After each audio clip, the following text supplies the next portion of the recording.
Well, Michigan got a bit of a scare today at Maryland, but the Wolverines win their 1,000th W in school history. The Iowa Hawkeyes clinch the West, and Northwestern is going bowling. How about that? It's a huge day. We're at halftime, of course, in Nebraska and Wisconsin as well, as Nebraska missed that field goal right at the end of the half.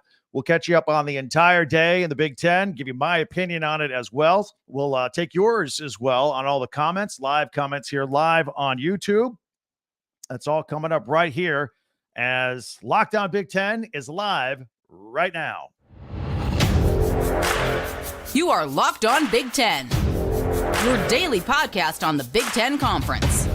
Part of the Locked On Podcast Network, your team every day.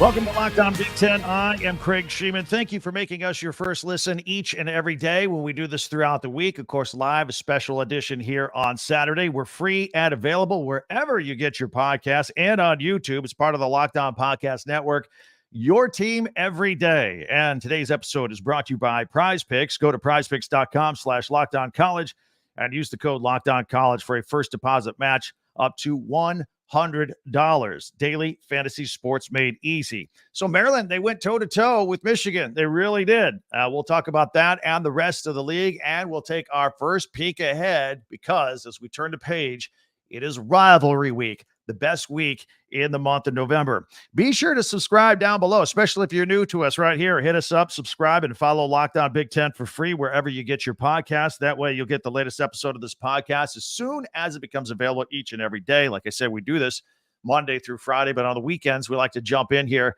with some live reaction to everything that is going on. And Nebraska, we'll start off with them at Wisconsin. You know, Wisconsin's had some problems. They've been injured. There's been some team grumblings this week. People aren't happy there.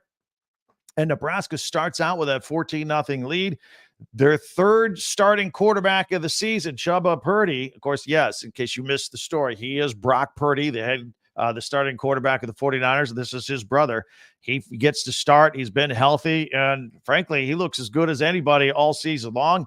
Had that 55-yard touchdown run. Didn't know he had that kind of speed. I don't think Wisconsin did either. Followed up with a 58-yard touchdown pass to Jalen Lloyd to make it 14-0. But then you got to give Tanner Mordecai and Wisconsin a little bit of credit. Tanner Mordecai, I was a little worried about him at the beginning of the game. He's like 4 weeks after surgery on a broken hand. That first pass he threw looked like there was no grip on the ball. But he was able to lead this team. Jackson Aker had that nice 26-yard touchdown pass, and then they get a field goal under 4 minutes to go to make it 14-10. So maybe something the crowd there at Camp Randall will have something to root for in the second half. By the way, both teams with 5 wins. That means both teams need one more win either today or next week to become bowl eligible. So that's what's on the table with this game here. Meanwhile, let's get into it a little bit. What a day. Michigan, you know the story. They go into Maryland. They're without Jim Harbaugh because he's suspended. He was with the team and then stayed at the hotel just like last time. And Michigan wins 31-24, but it was a battle the entire game, or at least the second half it was. Michigan started to pull out in the first half, but then Maryland got back in it, and they were within a score, and they had the ball many times in the second half. But Michigan holds on. They get their 1,000th win, first team in college football to get 1,000 wins. And they remained undefeated. They are now 11-0 heading into next weekend's showdown against Ohio State. But, you know, this is the first time all season that Michigan had been scored on in the third quarter. They had shut everybody out in the third quarter all season long. And the 24 points that Maryland put up on them, by far the most points they have given up all season long. So there were some problems. This wasn't a typical, usual Michigan game. Although I did point out many times in our Locked On Big Ten podcast throughout the week that if you're Maryland and you have to play Michigan, you want them in that sweet spot right in between the road game they had at Penn State and looking ahead to next week's game against Ohio State. Just put them in there, and Maryland made the most of it. They really did. At the end, Blake Corum had 2 touchdowns, but you know his best play was that last 4th and 2 run where he got like 2 yards and an inch to seal the game for the Wolverines. I thought that was his best play of the day. And because it looked like he might have been stopped, but they kept the legs moving and second effort and got the first down, and they get the win. Mike Sainristil, 2-interception day. He's always an exciting player to watch on defense. And the Wolverines, they notched not one but two safeties in this game, including there was that controversial intentional grounding. Talia Tagovailoa in the end zone. If you do intentional grounding in the end zone, it's a safety. And I thought it was the right call. I mean, that ball didn't get within 9-10 yards of the receiver, and I thought he was unloading it. Michigan also scored on a picked up fumble in that ball game. So defensive score. So think about it. Defensive touchdown and a couple of safeties. That's 11 points if my math is good. They don't win the ball game without those 2 plays. Or 3 plays. Think about it. Also, the defense held Maryland to just 15 net yards rushing on the day. So Michigan did do Michigan things. It wasn't like they were totally off kilter today. And they got banged up a little bit. Now, this would concern me if you're a Wolverines fan moving forward. Roman Wilson got rocked hard, had to lead the game. He's their leading receiver. And offensive lineman Miles Hinton, he had to leave the game, although he did walk off on his own. They need those guys next week against Ohio State. The Wolverines, I thought, also dodged a bullet in this ball game because the officials went back and looked at the video on Mason Graham and his hit on Talia Tagovailoa. He did get a roughing the passer call for a penalty, but then they went and reviewed it to see if there was targeting. They decided it wasn't targeting. Had it been targeting, he would have had to sit out the first half of the Ohio State game as his punishment next week. So Michigan got lucky there. And an interesting observation on J.J. McCarthy. He threw 0 passes, as you know, in the second half last week against Penn State. And this week was just 12 of 23 on the day and an interception. I don't know if it was by choice. I don't know if something's wrong, but maybe they're holding it in case he needs to sling it next week. Didn't want to put too much on film against Ohio State. So there you have it. Michigan wins its 1,000th game in school history. All right, some other things I want to get to here. And again, if you want to comment, I'll hit the comments. Since we're live here on a Saturday night, I'll get to those in the next segment. Keep them coming. I see they're starting to trickle in right now. Also, Iowa, they win 15-13. They actually need a late touchdown against Illinois to win the ball game, made a defensive stand at the end, and they clinched the West Division. And so Iowa will take on the winner of Michigan and Ohio State in the Big Ten championship. Now, we talk a lot about Iowa football here on this podcast because they have so many problems. They have so many injuries. They have no offense to speak of. Brian Ferentz, the offensive coordinator, son of Kirk Ferentz, the head coach, he's already been told he's not coming back next year. And it's been a rough, long year. They even lose Cooper DeJean this week in Wednesday's practice. He was their best remaining player. And that atmosphere was electric at Kinnick Stadium with everything that was on the line. And I think people were really frustrated at the beginning of the year with Iowa football, with where they're playing. But I think about midway through the season, something has happened. I think the fans are embracing it. Yeah, we're Iowa. We're not going to score any points, and we're still going to beat you. That's how they roll. 15-13. By the way, the game, 15-13, hit the under again. I told you in Pigskin Picks. I think Vegas had it 30-30.5. Take the under. Always take the under with Iowa Hawkeye football games. And another defensive foul. By the way, did you see the super cool moment if you're watching that game? Crowd's going nuts. It's evident that Iowa's going to win the game. And a lot of the offensive players came over and give Brian Ferentz, the offensive coordinator, a big old hug. He's been so beleaguered all season long. They finally accomplished this. They get the West title. And then one of the players were done. Brian Ferentz turns around. There's his old man, Kirk Ferentz, right behind him, just looking at him as proud as can be. They start off with a handshake. It turned into a big hug. I thought it was a cool moment. I didn't think they stayed on it long enough on the TV broadcast, but it was one of those great moments that you love to see. So now, again, they'll take on the winner of the Ohio State-Michigan game next week and play for a Big Ten championship. They're certainly going to be undermanned, and that's in 2 weeks, I should say, the Big Ten championship in 2 weeks. We still have rivalry week to get through here this next weekend. So, another fun fact with Iowa, they started out the game with a safety, 2-0, typical Iowa game all the way through. They did have some offense, though, with Caleb Johnson running for that 30-yard touchdown with about 4 or 5 minutes to go in the game to give them that lead, and then they hold on. 9-2, Iowa. Hey, go back to all of our Locked On Big Ten podcasts. if you're new to us and you're just discovering us, a couple of notes. I took over this channel back in late June, early July. We had about 1,200 subscribers. We're pushing 5,000 right now. By the way, if you haven't done so, please subscribe right now. That really helps us out. But we did one of our first shows. We did a feature on Iowa football, and we looked at their schedule, and we said, you know what? This team could be special. They could win 9, 10, 11 games. Go back and look. Back from July. It's proof. And I think a lot of people enjoy that podcast, and now it's coming to fruition.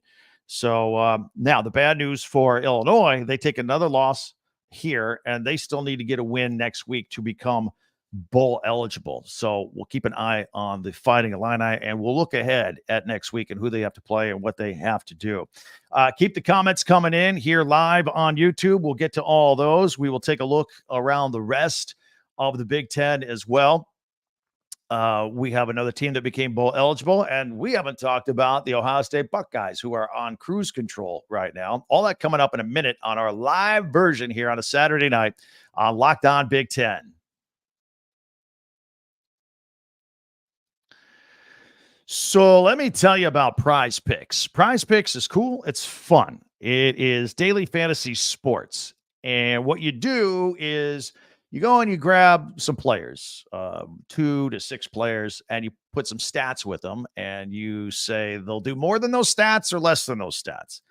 And you can even combine sports, football players and basketball players. For example, you could take LeBron James in tomorrow night's Laker game, say LeBron over 20 points, and say Justin Fields, the quarterback for the Bears, who's back into the lineup after an injury going against the Lions on Sunday, and say Justin Fields more than 1 rushing touchdown. And you pair that LeBron and Justin Fields, and if it's over on both of them, more than, you win. You win. You can press all your friends with all of this as well. And it is very easy to do.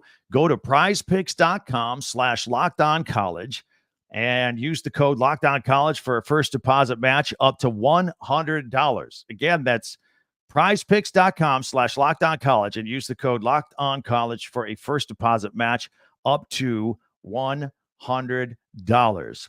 Prize Picks, daily fantasy sports made easy.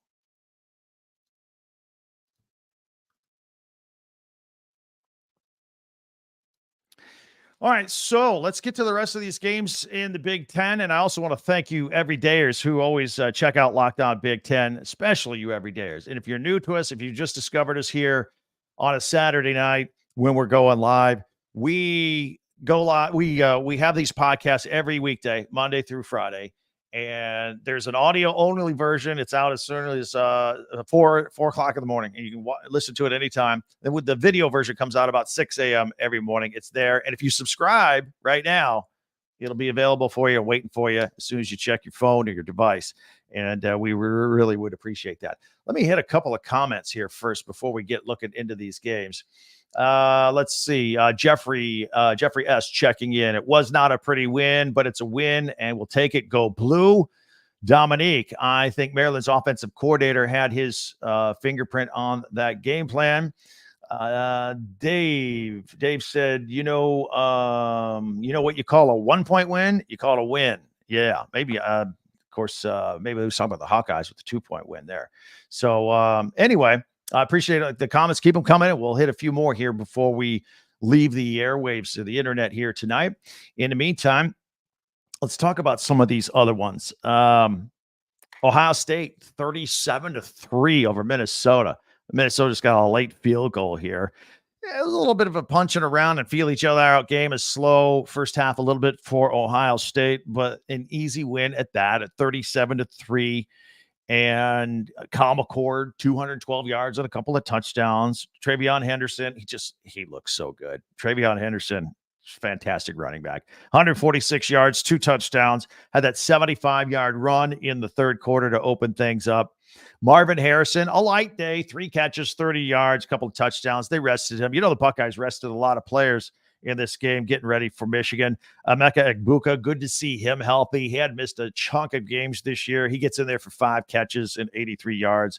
The defense had an interception. The defense had a fumble recovery. So all is good for the Buckeyes, and that means the undefeated Buckeyes take on the undefeated Wolverines for the big game on Saturday that everybody is looking forward to. I can't wait. Oh, side note here. We will go live Saturday. This is in addition to our weekday lineup. Next Saturday after Thanksgiving, we will go live on Locked On Big Ten here on YouTube, just like we are right now, as soon as the Ohio State Michigan game is over. So 3:30, that's a 12 o'clock kickoff. So we'll go live then and look forward to hearing from you. That's the big one. The whole season is just kind of funneled through right to that game. So we'll look forward to having you with us then. Let's see. Elsewhere, Northwestern, congratulations. They beat Purdue today, 23-15.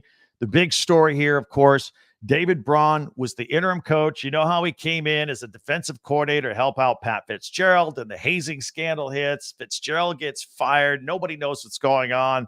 They give the job to David Braun as an interim head coach. This week, they removed the interim tag from his coaching title, made him the head coach, and then today gets the sixth. This team had one win last year. I think they had 3 the year before. So he absolutely deserved it. We've been calling for it here on Locked On Big Ten for about 3 or 4 weeks for Northwestern to do the right thing and make him their head coach. So they did. They get the win. Northwestern beats Purdue today, 23-15, and they're going bowling. Bowl eligible. Cam Porter, 2 touchdowns today. Ben Bryant, Cam Johnson, a 52-yard touchdown late in the game. By the way, Purdue quarterback Hudson Card, a late scratch from this one. Ryan Brown came in, but he threw 2 interceptions. All right, another interesting game I told you about. So Penn State, they ended up beating Rutgers today, 27-6. You know, this was 10-6 at the half. Now, if you go back again and listen to any of our podcasts or watch our podcasts, and by the way, if you're new to us, go back and check them out. It's the ones right before this one. We talked about how maybe Penn State might start out slow in this football game, even though they're a much better team than Rutgers. But I made the point.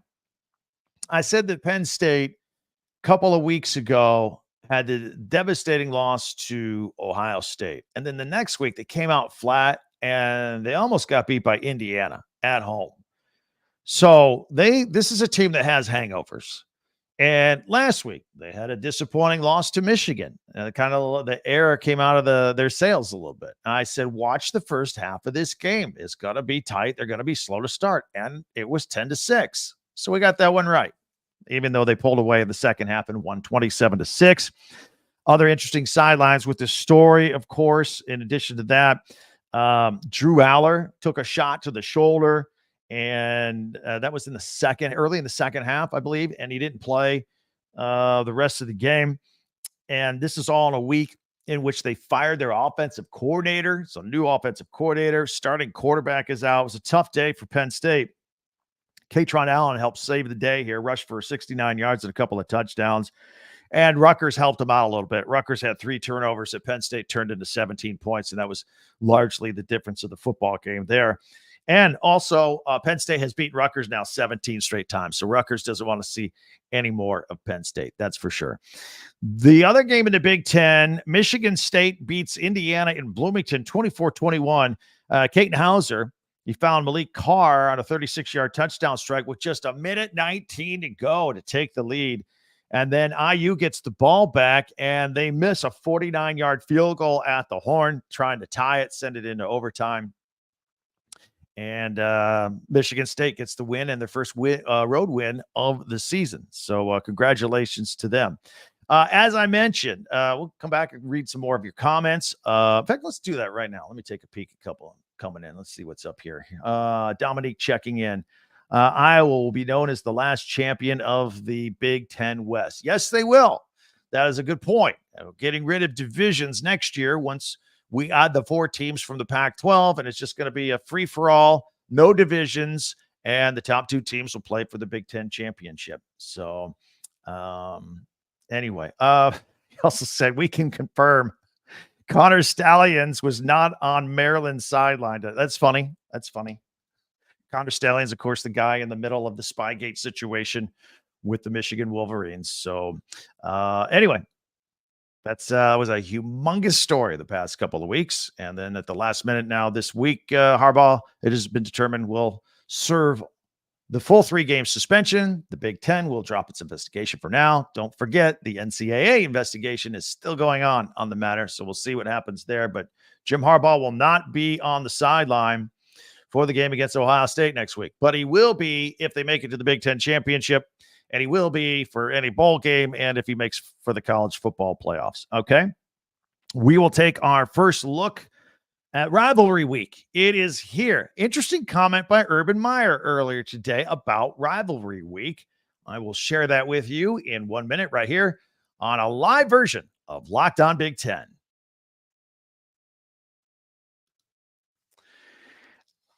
It is also time for our Game Changer of the Week, brought to you by Athletic Brewing Company. It's got to be Harbaugh, right? I mean, he's out. He's the big story. That is a game changer. Michigan winning without him. That's the big story. Athletic Brewing has completely changed the non-alcoholic beer game. They make non-alcoholic beers that actually taste good. They win contests around the world, taste contests, going head-to-head with beers with alcohol in them as well. Athletic Brewing Company, again, just changing absolutely everything. They're fit for all times. I have some right here. Well, it's Saturday night, right? Got to have a little beer nearby. But that's what that's one of them looks like. Fantastic taste. Fit for all times, of course. You can drink them anytime, anywhere. Make any activity more enjoyable, like watching a game, watching your kids' games. No alcohol. You can drink it anytime. Working around the house. No hangovers ever. And you can find Athletic in store, online, or bars around the country. So here's what you can do. You go to athleticbrewing.com. First-time customers can use the code LOCKEDON and get 15% off your first online order. That's the code LOCKEDON, LOCKEDON, at checkout for 15% off at athleticbrewing.com. Near beer, exclusions and conditions apply. Athletic Brewing Company, fit for all times.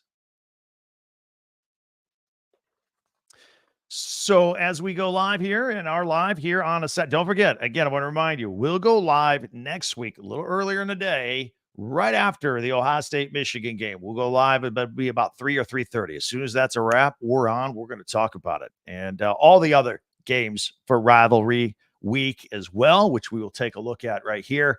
And got a couple thoughts on some of these as well. So I was watching Urban Meyer today. By the way, we're going to keep an eye on him, see if he gets named a head coach. Few interesting job openings across the country. We'll see if he's interested in any of those. But he said, you know what? When he was coaching Ohio State for Rivalry Week, as soon as the game would end the weekend before, like today, he wouldn't even look at the tape, wouldn't break down game film, nothing. He said from that point on, it was all about getting ready for Michigan. He also would tell his kids no pads this week. They've had their last padded practice of the year. He said the next time you hit somebody, they're going to be wearing maize and blue. So that's how he prepares for this big week. I don't know if Ryan Day still does that. I don't know if Jim Harbaugh will have that approach, but Rivalry Week kicks off actually on Friday. All right. There's Iowa, which is now going to be in the Big Ten championship game the following week. They're going to take on Nebraska and close out the season. Black Friday, day after Thanksgiving, 12 o'clock on CBS. And then Penn State is at Michigan State. Actually, that's at Ford Field in Detroit.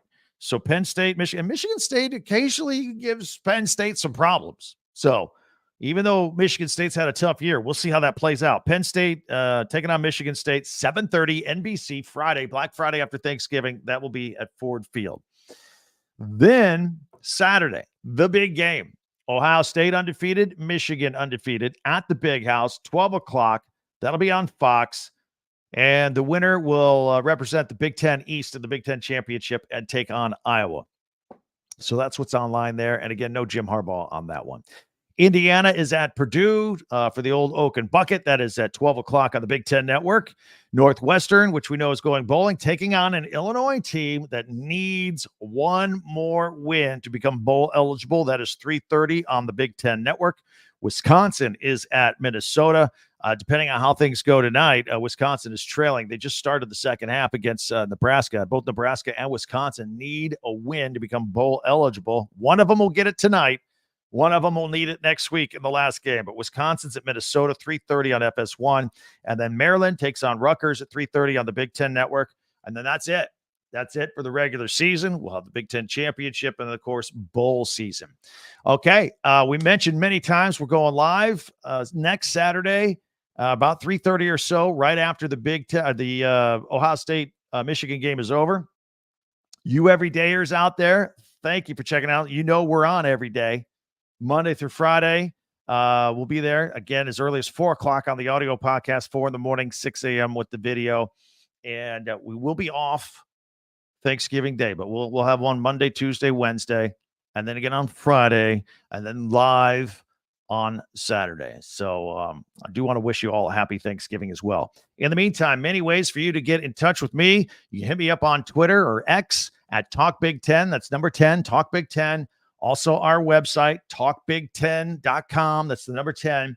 And also comments here on YouTube. I know we did some live ones here today, but throughout the week, you guys hit me up all the time. I always appreciate that as well.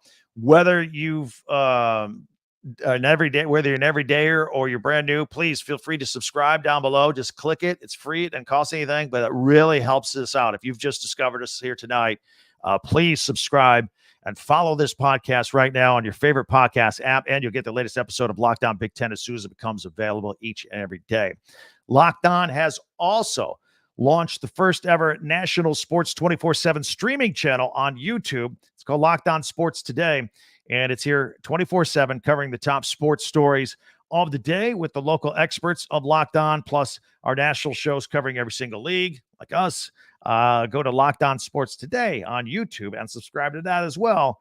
The first ever national sports 24/7 streaming channel. In the meantime, have yourself a great day, great rest of the weekend. Thank you so much for checking us out. We always appreciate it. Really enjoyed the games today. We'll catch you next time. I'm Craig Sheeman for Locked On Big Ten.